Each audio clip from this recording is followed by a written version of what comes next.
Joining us today in the studio is Knesset member Amir Ohana to give his insight on the issue. Thanks so much for coming in. Thank you, Natasha. So to begin, do you think this is a moral decision to ban soldiers from aiding migrant workers? No, actually, I think the issue is what is the purpose of IDF, the Israeli Defense Force? What part should it take in the Israeli society? And in my opinion, and I think many others, it should deal with defense. Okay, combating terror, fighting, training. But we don't want an IDF that would become the Ministry of Immigration and Ministry of Education and whatnot. Therefore, I think it was a wise decision, a good decision. Definitely when we're talking about working with illegal infiltrators, actually this is what most of them are. I'm not talking about refugees, because Israel has invested throughout the years billions in stopping that illegal infiltration. Building a fence, building prisons for that. Any developed economy, such as the US, Australia, and Israel, should have the possibility to control those who want to come in. Otherwise, we would have 50 million people from Africa trying to come in. And of course, no economy can stand that. Therefore, it would be really pretty absurd for the state to, from one hand, trying to stop it, and from the other hand, trying to help and encourage that kind of phenomena.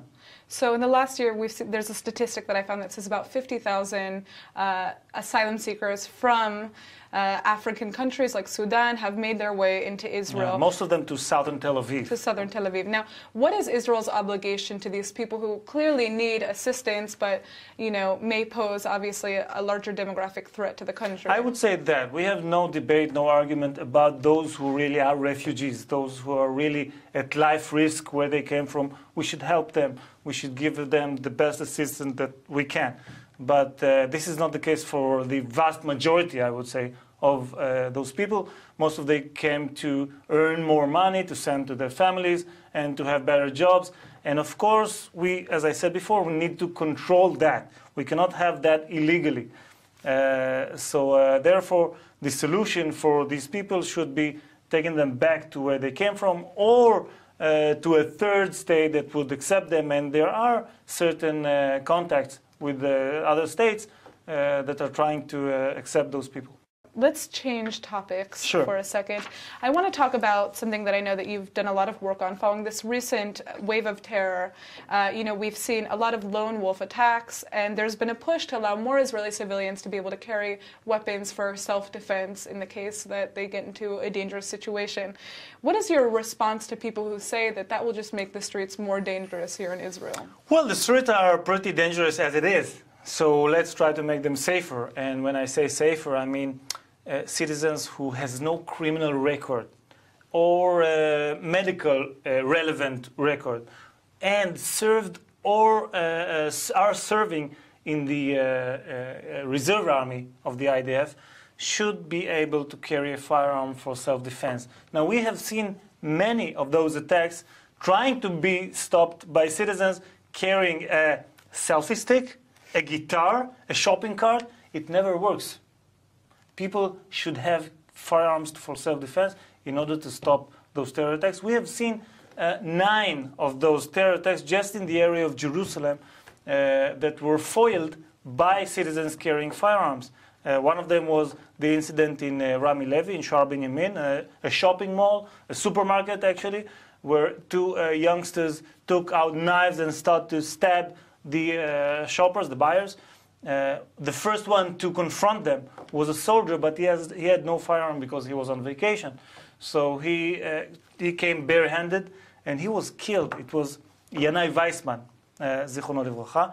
And after seconds, the second person who confronted them was a citizen carrying a firearm, and he indeed stopped the terror attack. He shot them, and they were stopped. In Jaffa, we had an American student stabbed to death as the terrorist, the stabber, for nearly 20 minutes was running through the Tayelet, through the esplanade of Jaffa and Tel Aviv, stabbing 11 people. One of them was the American Finally, student. somebody scared him off by hitting him with a guitar. No, actually, the one with the guitar actually broke the guitar on the terror attack, but it did not stop him. He was stopped when a police officer came to the scene and shot him after nearly 20 minutes.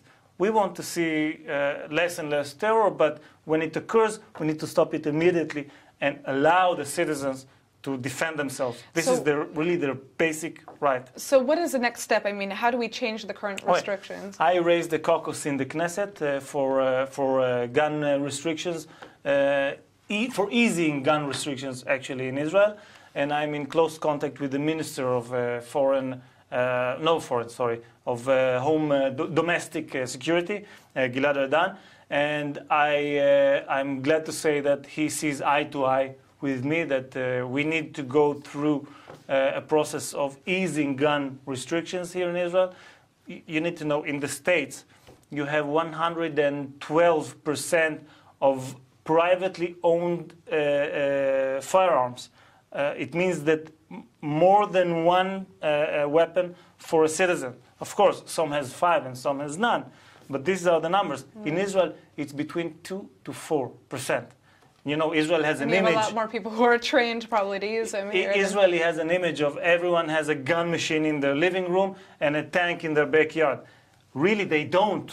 We have so few privately owned firearms, and I think we should have more. It's actually a force multiplier in the hands of well-trained citizens. Now, one concern, though, is that, you know, let's say there is a lone wolf attack that happens.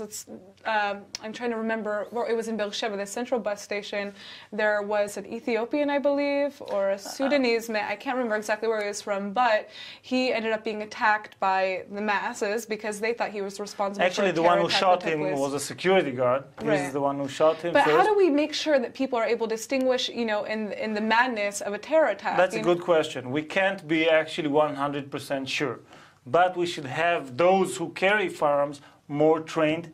And in order to do that, my suggestion was that we don't need only to double, but to triple the training that people are going through right now when they are carrying firearms. So maybe require people to go through a training before they get those arms. That's right. Okay. We should do that. Because otherwise we would have weapons in the hands of people who are untrained, and that is even more dangerous than having none at all. So yes, I want people to be well trained.